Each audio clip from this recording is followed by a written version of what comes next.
ወንጌል የምስራች ነው። ሰላም ለእናንተ ይሁን።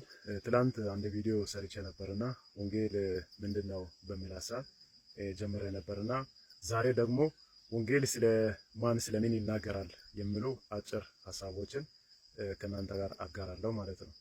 ወንጌል ስለ እግዚአብሔር ዘላለማዊ እቅድ ወይም በመጽሐፍ ቅዱስ ውስጥ ከዘፍጥረት ጀምሮ በራእይ ውስጥ እግዚአብሔር የሰው ልጆችን ለማዳን ስላለው ተስፋ እቅድ በብሉይ ኪዳን ሲሰጡ የነበሩ በአዲስ ኪዳን ግን በጌታችን በመድኃኒታችን በኢየሱስ ክርስቶስ ሞትና ትንሣኤ አማካኝነት ተግባራዊ የሆኑና ይህንን ደግሞ እውነት በመቀበል እግዚአብሔር ለሰው ልጅ ያሰበውን ያቀደውን ሐሳብ በመረዳት በኢየሱስ ክርስቶስ በማመን ስለሚድኑ ሰዎች ይናገራል ማለት ነው። ዘፍጥረት ምዕራፍ 3 ላይ የሰው ልጅ ውድቀትን እንመለከታለን። ምዕራፍ 3 ላይ እግዚአብሔር አትብሉ ካላቸው በገነት ውስጥ ካሉ ዛፎች መካከል እግዚአብሔር አትብሉ ያላቸውን ዛፎችን ሔዋንና አዳም በመብላታቸው የሰው ልጆች ሁሉ ከእግዚአብሔር ጋር የነበራቸው አንድነት እንደተቋረጠ ሰው መንፈሳዊ ሞትን እንደሞተ መጽሐፉ ይናገራል።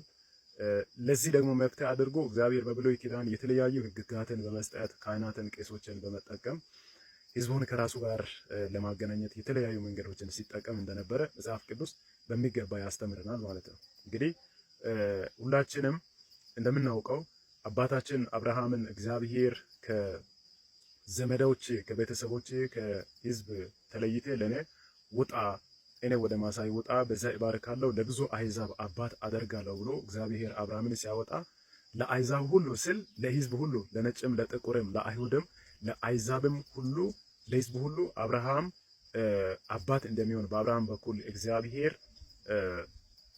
ዓለማትን እንደሚያድን ለማዳን ደግሞ ያለውን ተስፋ ለአብርሃም ሲሰጥ እናያለን ማለት ነው። ገላትያ ምዕራፍ 3 ላይ እንደዚህ ይላል፣ አስቀድሞ ሕዝብን አሕዛብን ሁሉ ለማዳን ያለውን ተስፋ አስቀድሞ አይቶ እግዚአብሔር ወንጌልን ለመጀመሪያ ጊዜ ለአብርሃም ሰብኳልና ቃሉ ብሎ ይናገራል ማለት ነው። ስለዚህ ወንጌል ስለምን ይናገራል ካላችሁ ወንጌል ስለ ዘላለማዊ ስለ እግዚአብሔር አጀንዳ ወይም ስለ እግዚአብሔር ፈቃድ ይናገራል ማለት ነው።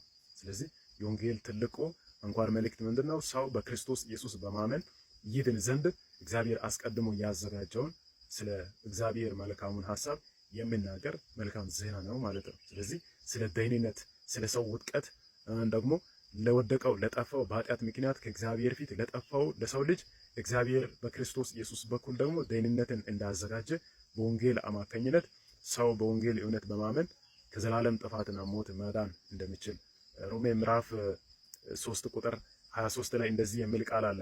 ሁሉም ጠፍተዋል ይላል በአለመታዘዝ ምክንያት፣ እግዚአብሔር ደግሞ ሁሉንም በአለመታዘዝ ምክንያት ዘግተዋልና ይላል።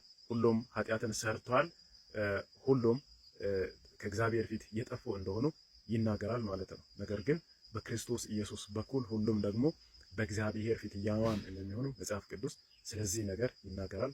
ቪዲዮን ኮፒ፣ ሊንክ፣ ሪፖስት፣ ሼር በማድረግ አበረታቱኝ።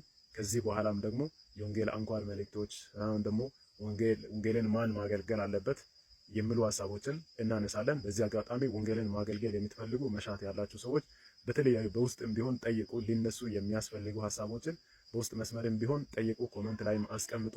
አብረን የእግዚአብሔርን መንግስት እናገለግላለን። ተባረኩ።